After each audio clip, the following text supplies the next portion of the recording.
દરમિયાન લોકસભા ચૂંટણી પહેલા ગુજરાત ભાજપમાં મોટા પાયે ભરતી મેળો થયો। આમ આદમી પાર્ટી અને કોંગ્રેસ ચૂંટણી પહેલા ઝટકા પર ઝટકા લાગ્યા। આપના એસટી મોરચાના પ્રમુખ સીડી પરમારના પક્ષને રામ રામ। સીડી પરમાર સહિત પક્ષના કાર્યકરોએ ધારણ કર્યો કેસરિયો।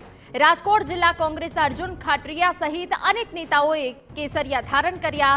25 તાલુકા પંચાયત સભ્ય, 15 સરપંચો સહિત 15 સહકારી આગેવાનોએ કેસરિયા ધારણ કર્યા।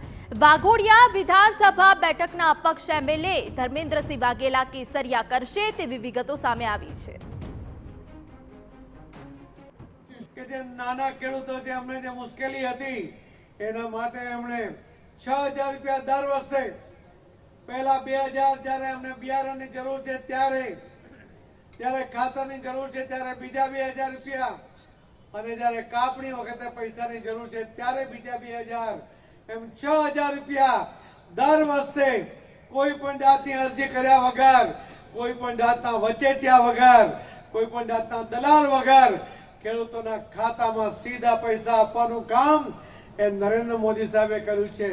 જો ખેડૂતો માટેની કોઈ સીધી યોજના કોઈએ બનાવી તે આદરણીય પ્રધાનમંત્રી નરેન્દ્રભાઈ મોદી સાહેબે બનાવી છે, અને એમણે ચોથો સંકલ્પ કર્યો છે આ દેશના ગરીબો માટે। ગરીબ એટલે કોણ? કોઈ પણ જ્ઞાતિનો વ્યક્તિ ગરીબ હોઈ શકે, એ ગરીબ હોય પણ જ્ઞાતિના કારણે અન્યાય ન થાય, અને એટલા માટે આ દેશના તમામ ગરીબો માટે એમના માટે કામ કરવાનું, એમના માટે યોજના બનાવી એ યોજનાઓનો લાભ એમને પહોંચે એવો સંકલ્પ એ આદરણીય મોદી સાહેબે કર્યો છે। જે કોંગ્રેસ જ્ઞાતિના ભાગલા પાડતી હતી, જે ભાષાના ભાગલા પાડતી અને રાજ કરતી હતી, આજે મોદી સાહેબે એક જ્ઞાતિવાદને નાબૂદ કર્યો છે।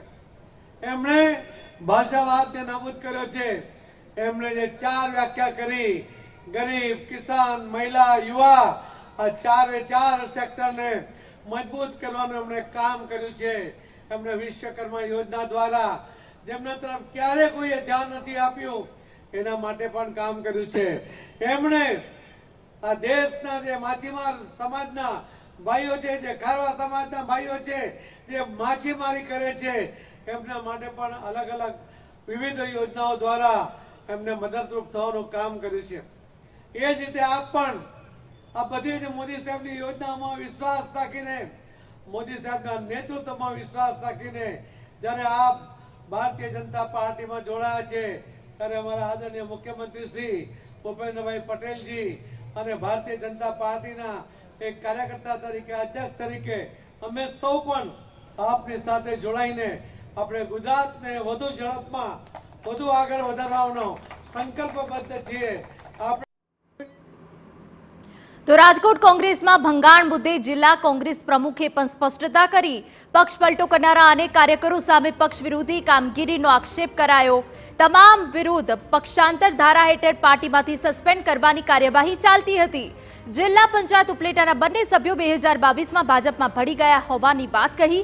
ઉપલેટા તાલુકા પંચાયતના 3 સભ્યોને પક્ષમાંથી સસ્પેન્ડ કરાયા છે। લોકસભા ચૂંટણી હોવાથી ભાજપ માહોલ બનાવવાનો પ્રયાસ કરી રહી હોવાનો આક્ષેપ કર્યો।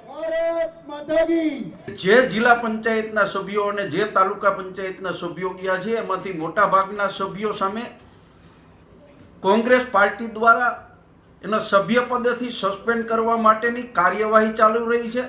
2022માં વિધાનસભાની ચૂંટણી વખતે, તાલુકા પંચાયતના પ્રમુખ ઉપપ્રમુખની ચૂંટણી વખતે આ લોકોએ પક્ષ પલટો કર્યો છે। આપને કહું કે ઉપલેટા તાલુકાના 3 તાલુકા પંચાયતના સભ્યો તાલુકા પંચાયતના પ્રમુખની ચૂંટણી વખતે એને પક્ષ પલટો કર્યો હતો ને એની સામે સસ્પેન્ડ કરવા માટેની કાર્યવાહી કોર્ટની અંદર ચાલી રહી છે।